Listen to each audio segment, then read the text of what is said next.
Dois, três, grava.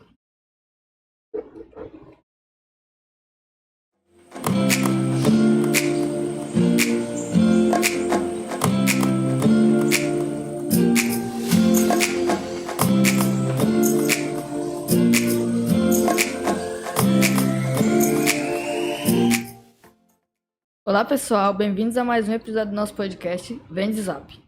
Hoje temos uma convidada muito especial para falar sobre uma profissão essencial e inspiradora, a medicina. Vamos conhecer mais sobre a carreira do médico oncologista e os desafios e as conquistas desse caminho. Aqui é o Maicon. Eu sou a Júlia. E aqui é o Davi. E nossa convidada é a doutora Juliana Lorenzoni Altoff, uma médica oncologista clínica com uma trajetória impressionante. Ela é de Criciúma, nossa cidade vizinha. Passou por várias universidades e depois de vários anos de dedicação e estudo, voltou para a nossa região. Hoje a doutora Juliana trabalha tanto no SUS quanto em hospitais privados, além de ter seu próprio consultório e ser professora no curso de medicina. Hoje a gente vai entender mais sobre como ela chegou até aqui e como é o dia a dia dela. Doutora Juliana, é uma honra ter você aqui, seja muito bem-vinda. Estou bem feliz de estar aqui hoje e obrigada pelo convite. Doutora Juliana, para começar, conte pra gente um pouco sobre o início da sua trajetória. Sabemos que você terminou o ensino médio aqui em Criciúma e teve que enfrentar um ano de cursinho antes de conseguir entrar na faculdade de medicina. Como foi esse momento para você? Isso, assim, eu estudei em Criciúma, estudei em vários colégios. E aí, quando eu fui fazer o terceirão, eu decidi que ia fazer medicina, assim. Não tinha essa certeza até chegar no terceirão. Eu achava que ia fazer arquitetura, eu gostava muito de veterinária. E aí, no vestibular, achei que ia ir bem, né? Tava indo bem nas notas no colégio, mas quando a gente compete com um monte de gente, a gente vê que às vezes não tá preparado, né? E aí eu não passei em nenhum lugar. Nem no Rio Grande do Sul, nem em Santa Catarina.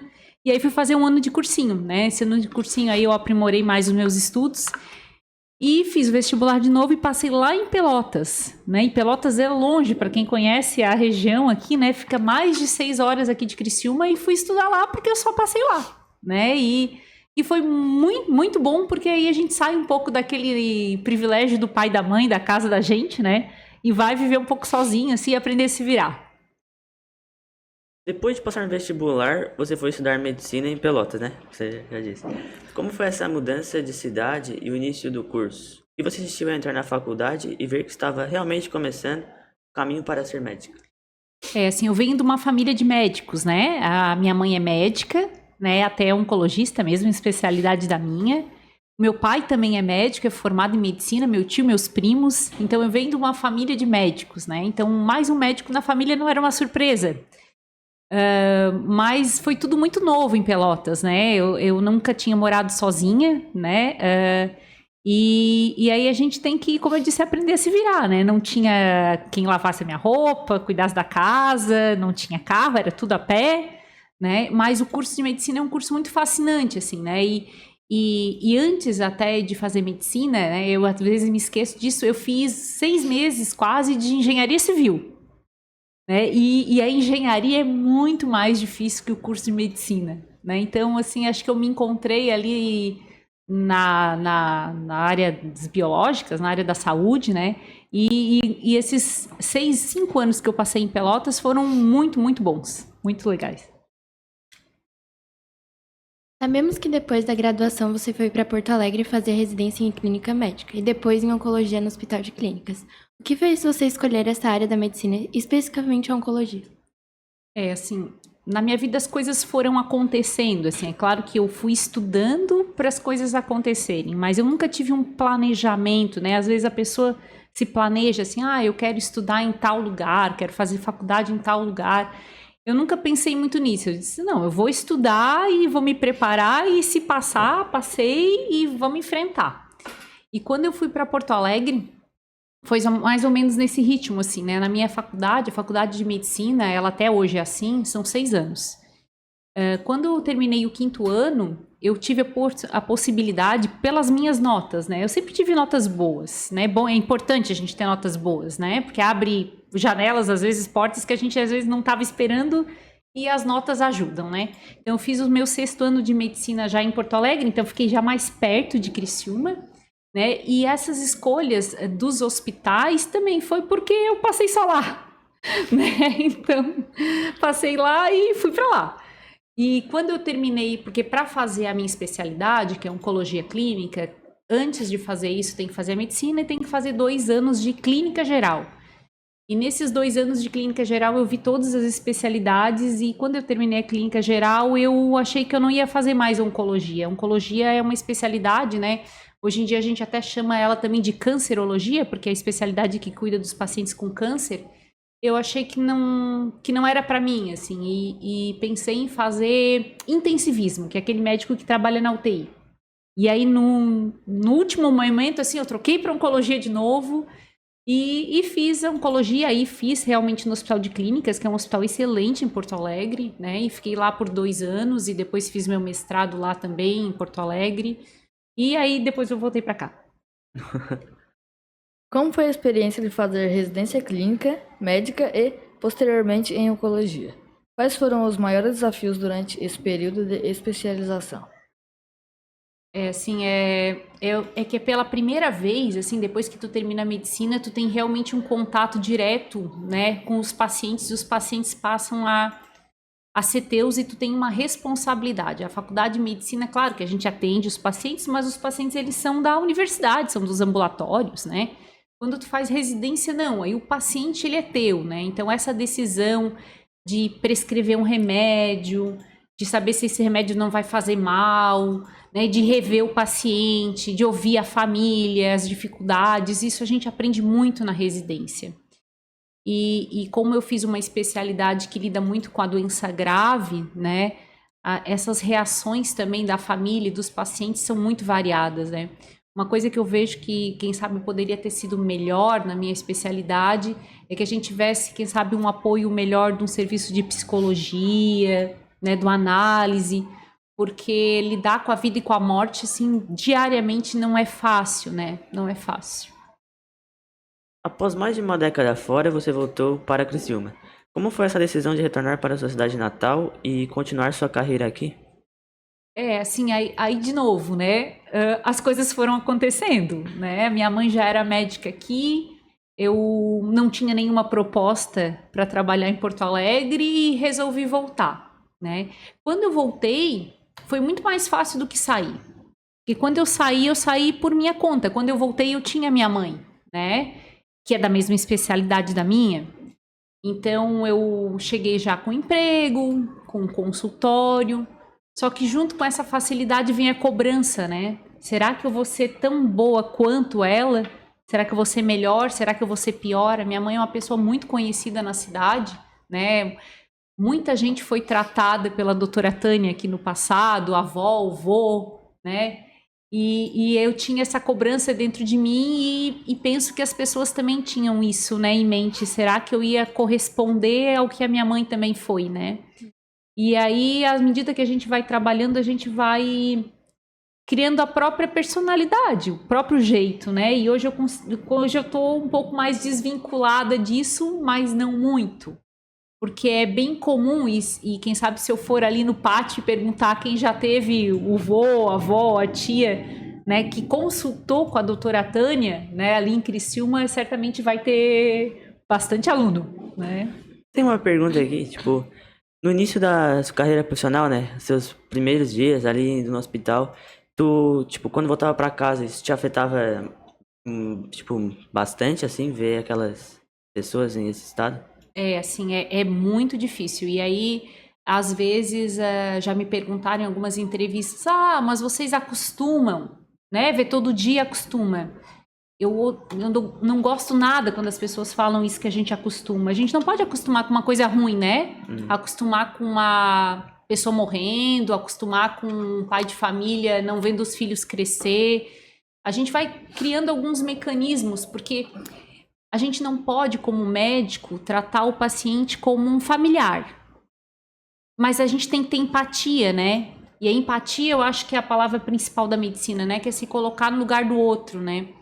Então, hoje eu consigo ter pesos diferentes. Então, quando eu tô no hospital, eu tô no hospital, trabalhando 100%. Quando eu chego em casa, que eu tenho os meus filhos pequenos, eu tenho um de 12 e um de 9, eu consigo dar pesos diferentes. Não que eu esqueci daquele paciente que está no hospital, mas eu consigo, naquele momento, dar atenção para minha família.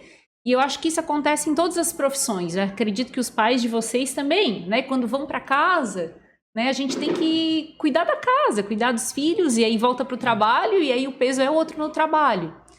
Então, a gente nunca está tranquilo, mas consegue administrar a função de médico, né? Hoje você trabalha tanto no SUS quanto em hospitais privados e também tem seu consultório. Como você equilibra esses diferentes ambientes de trabalho e o que cada um representa para você? É bem desafiador mesmo, assim, eu já tenho uma certa idade, já estou há bastante tempo, imagina, eu estou formada desde 2001, né, minha formatura em medicina, e infelizmente no nosso país a gente ainda tem diferença de atendimento, né, na minha área a gente tem muita coisa que um paciente particular ou um convênio pode fazer e o SUS ainda não. Tem melhorado, mas podia ser melhor, né? O governo podia nos ajudar mais, né? Nesses tratamentos modernos. A gente às vezes vê na TV, uma notícia de uma droga experimental, uma coisa que está sendo estudada e feita, e aí eu fico me perguntando assim, quanto tempo vai demorar isso para chegar lá, né? Lá no SUS, né? Não é lá em Içara ou em Criciúma, é lá no SUS, porque no momento que chega no SUS, chega para todo mundo. Então, a gente ainda tem que, às vezes, explicar para o paciente que o tratamento não tem, né? Que, às vezes, ele vai ter que judicializar, ir atrás do remédio. Então, essa parte é a parte mais doída, porque a gente não faz só medicina, né? Faz um pouco de psicólogo, faz um pouco de advogado, faz um pouco de familiar, né? Então, é uma parte, assim, bem desafiadora. O paciente convênio em particular, ele tem um pouco mais de facilidade. Não devia ter tanta diferença entre os atendimentos, né? Além de atender pacientes, você também dá aula no curso de medicina. Como é essa experiência de ensinar? O que mais te motiva a passar o seu conhecimento para os futuros médicos? Assim, ó, a minha relação com os alunos é de amor e ódio. Quando eu entrei aqui hoje, eu vi todo mundo correndo no pátio, aquela gentarada, aí vim com a diretora de vocês, a Angelita, e disse, meu Deus, Angelita, como é que tu aguenta? Que coisa difícil. Acho mais fácil administrar um consultório de medicina do que um pátio de colégio. Né? Então, assim, e o aluno, não interessa se ele está no infantil, se ele está no segundo, terceiro grau, se ele é aluno universitário, ele é aluno. Ele falta, ele vai mal na prova, ele não estuda, ele quer fazer a prova de novo, né? Então, o estudo de medicina também é assim, né? Mas sempre tem os que vão bem, né? E hoje, em Criciúma, a gente tem pelo menos 3 médicos da minha especialidade que eu fui professora. Então, isso é muito legal, assim, tu conseguir formar um aluno na tua especialidade, né? E ser reconhecido por isso, assim. Então, espero que alguns de vocês aqui, quem sabe, possam ser meus alunos do futuro, né? Que agora a gente não precisa ir para Pelotas, a gente tem cursos mais perto, né? Cursos tanto de federal quanto de particular, tem bolsa, tem várias N oportunidades, né? Mas não é fácil ser professor. Quais são os principais conselhos que você costuma dar para os seus alunos que querem seguir uma carreira na medicina, e mais especificamente para aqueles que têm interesse na oncologia? Primeiro que tem que estar muito certo o que é medicina e tem que gostar de gente. Quem não gosta de gente não pode ser médico. Quem não tem empatia não pode ser médico. Esses dias eu ouvi um pai de um paciente, o paciente me dizendo que o filho não sabia se ia jogar futebol e ser jogador de futebol ou ia fazer medicina.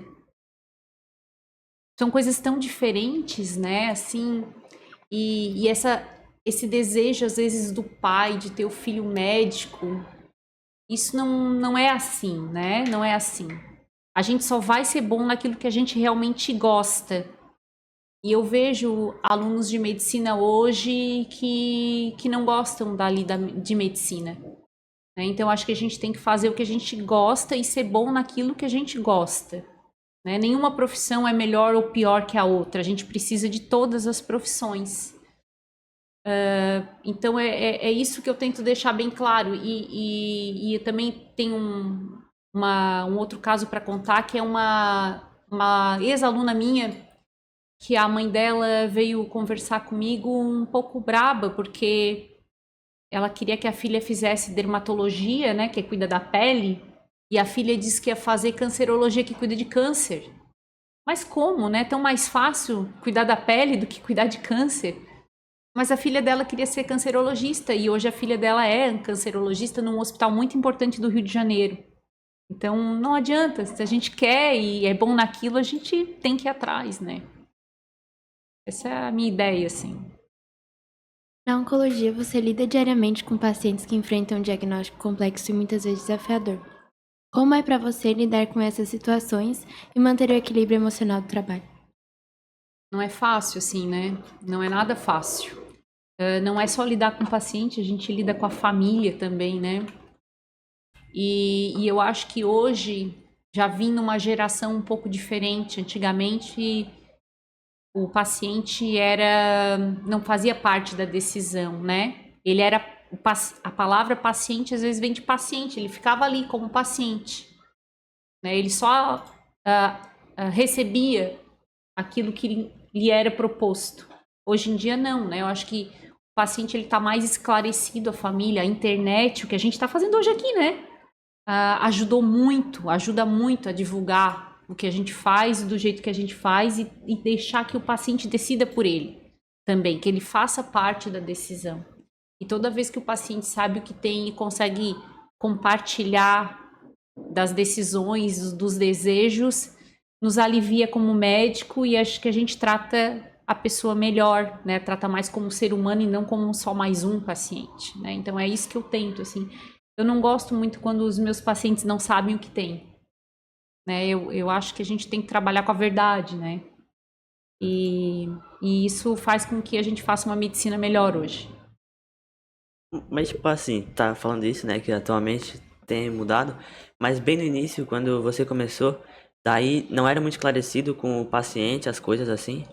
Assim, na época da minha mãe, que minha mãe, como eu disse, é a mesma especialidade da minha, muitas vezes o paciente não sabia que ela era médica de câncer, né? A ponto dela contar que as famílias pediam para esconder, porque no jaleco, a gente usa um jaleco e no jaleco tem o nome da gente e tem a especialidade. É bem comum, tem um símbolo na manga, às vezes dizendo qual é a área que a gente atua. E ela me conta assim que ela colava um esparadrapo. Então, por exemplo, o paciente ia consultar com ela por um câncer de pulmão, ela colava o esparadrapo ali na especialidade e a família dizia que a minha mãe era uma médica de pulmão. Mas a minha mãe não é uma médica de pulmão, ela é uma médica de câncer, né? Então, isso era assim. O normal lá atrás era assim. Hoje em dia não é mais, né? Não é mais e não é mais porque por causa dessa ideia que o paciente deve saber o que tem, quem sabe não saiba todos os detalhes, mas sabe o que tem e o acesso à informação melhorou muito, né? Então, hoje em dia é raro um paciente chegar para consultar com um médico sem ter dado uma fuçadinha na internet, né? Então, por exemplo, eu mesmo, assim, né? Antes de vir para cá hoje, eu dei uma olhada no podcast, né? Assisti né? Me preparei, eu vi o que iam me perguntar, né? Assim, então a internet ela tá aí para isso, eu acho que, né? Para ajudar também. Então, hoje em dia eu tento não esconder a informação do paciente, ainda mais se ele pergunta, se ele quer saber, ele tem direito, né? A tecnologia tem mudado muito a medicina, especialmente em áreas como a oncologia. Você acredita que essa inovação estão impactando o diagnóstico e o tratamento do câncer? Eu acho que sim, né? Acho que sim. Acho que essas drogas modernas, todas elas vêm aí por causa da tecnologia. Vocês usam inteligência artificial? Uhum. Usam? Quem não usa, né? Até no WhatsApp agora tem, né? Eu uso pouco a inteligência artificial, mas na minha especialidade, às vezes a gente discute um pouco com o plano de saúde. A gente quer um remédio, o plano de saúde não quer dar, vocês não fornece. E às vezes a gente precisa fazer relatório justificando. E eu comecei a fazer os meus relatórios pela inteligência artificial. E é incrível, assim, né? Traz a referência bibliográfica, interessante. Claro que a gente não larga aquele texto sem ler, né? Tem que revisar, hoje em dia ainda não tá 100%, e às vezes ela inventa, né? Quando ela não sabe, ela inventa. E aí inventar é perigoso, porque quem vai assinar o laudo sou eu, não é ela. Mas eu acho que a inteligência artificial, não vai substituir o médico, não vai substituir N profissões, né? As profissões vão se modificando, vão criando profissões novas, né? Podcast é uma profissão nova, né? Uma evolução, quem sabe, do rádio, da escrita, não sei. Quem sabe vocês sabem me dizer melhor da onde que vem o podcast. Mas eu acho que vem para agregar a tecnologia. O que você vê para o futuro da oncologia? Quais são suas expectativas para essa área nos próximos anos, especialmente em relação ao tratamento e à cura do câncer? É assim, o que eu vejo, né? Infelizmente eu não vejo a cura do câncer. Essa busca da cura do câncer, eu acho que ela tá longe. Eu vejo mais o câncer se tornando uma doença crônica. Eu vejo mais os remédios modernos com bem menos efeitos colaterais e controlando a doença por muitos anos. Dá um exemplo assim, não dá para comparar, mas sabe um diabético grave que tem que usar insulina pro resto da vida, né? É assim mais ou menos que eu vejo o câncer, né? Usando um remédio que vai te deixar com a doença controlada muitos anos. Porque é isso que o paciente quer. Se tu perguntar para os pacientes oncológicos graves o que eles querem qualidade de vida, eles não querem tempo de vida. Eles querem ficar bem para ficar com a família, para trabalhar, né? Então é assim que eu vejo o futuro da oncologia. E para o Brasil eu queria que houvesse mais equidade entre o SUS e o particular. Eu acho que a gente pode ainda trabalhar bastante nesse sentido, né? Acho que a gente tem que começar a cobrar mais isso, né? Para que a gente tenha uma medicina melhor, não só na minha especialidade, mas nas outras também, com drogas melhores para todo mundo, né? Um acesso para todos. Olhando para trás e com toda a sua trajetória, o que você considera como o maior aprendizado que a medicina te trouxe? Existe algum momento que marcou a sua carreira até agora? Um momento especial, acho que é a minha volta para a cidade, assim, né? Essa volta e eu tenho uma vantagem que a maior parte dos médicos não tem, que é trabalhar com a mãe. É muito bom, né? Eu não sei um caso, eu ligo para a mãe. Eu não tenho quem pegue meu filho no colégio, eu ligo para a mãe. Eu preciso ver um paciente no hospital, não tenho tempo, eu ligo para minha mãe. Mãe, vai lá para mim, né? Então, quem sabe isso seja o mais interessante da minha carreira, né? Poder trabalhar com a própria mãe, né? E o que eu gostaria, assim, de deixar de mensagem, assim, de pensar nisso é que as pessoas têm que fazer o que gostam, né? Vocês aqui fazem podcast de tantas áreas diferentes, né? E aí a gente vai escolher assim, dessa maneira, né? Ouvindo todo mundo e daqui a pouco simpatizando mais ou menos com uma especialidade. Se você pudesse dar um conselho para alguém que está no ensino médio e sonha em fazer medicina, o que diria? O que acha mais importante para quem quer seguir esse caminho? Primeiro, pensar se é isso mesmo que quer, né? Pensar que não vai parar de estudar nunca. Né? Eu estudo todos os dias. Eu tenho revistas de oncologia que são publicadas semanalmente, eu tenho que ler a revista semanalmente, eu tenho que estar atualizado. Porque eu só vou me tornar uma boa médica e ter os meus pacientes se eu for assim, porque se eu não for, o outro do lado vai ser, né? A gente tá cheio de médico hoje na cidade. E ter certeza que quer medicina e que, como eu disse, que gosta de trabalhar com gente, né? Se não é errado não gostar de trabalhar com as pessoas, mas aí vai fazer uma coisa que não trabalhe tanto com as pessoas, né? Tem que gostar de gente, tem que gostar de ouvir, tem que gostar quando o paciente te traz como meu marido ganhou esses dias um pernil de porco bem grande, que não tinha nem borro de botar no freezer. Que a gente saiu do consultório com aquele pernil, que agora nós já vamos assar no ano novo. Né? Então, são coisas da medicina do interior, assim, né? Ganhar ovo, né? Ver a foto do neto, né? E saber que ali por trás daquele paciente tem toda uma família, assim, né? Tá sempre com isso muito claro na cabeça. Uma pergunta de novo, então. Já que tá falando, né, sobre esses presentes diferenciados, qual foi o presente mais diferenciado que você já recebeu? Mais diferenciado que eu ganhei? Não, assim, assim, a gente tem aqui muita gente que planta, né? Então, o que eu mais ganho é fruta, verdura, batata, morango, coisas assim, né? E uma vez, olha que coisa doida, assim, né? Não fui eu que ganhei, mas eu lembro da minha mãe, uma lembrança muito, muito forte que eu tinha quando eu ainda estava no colégio. Ela ganhou 2 gansos vivo. Os bichos vieram ensacados, só com o pescoço pra fora, e a pessoa deixou lá em casa. Mas o que a gente ia fazer com aquilo, né? Então, assim, são essas recordações, assim, da minha infância, da minha adolescência, que, quem sabe, também me influenciaram, né? Uhum. De algum modo, a fazer medicina, né? Vocês dão coisa estranha para os professores? Não? Não? E quando o paciente me pergunta o que eu quero, olha o que eu digo. Eu adoro sabonete. Então, assim, eu ganho bastante sabonete porque eu sempre digo que eu gosto de sabonete, adoro sabonete e adoro coisa de comer. Adoro também. Um ganso da gente. Um ganso. Não, acho que o ganso...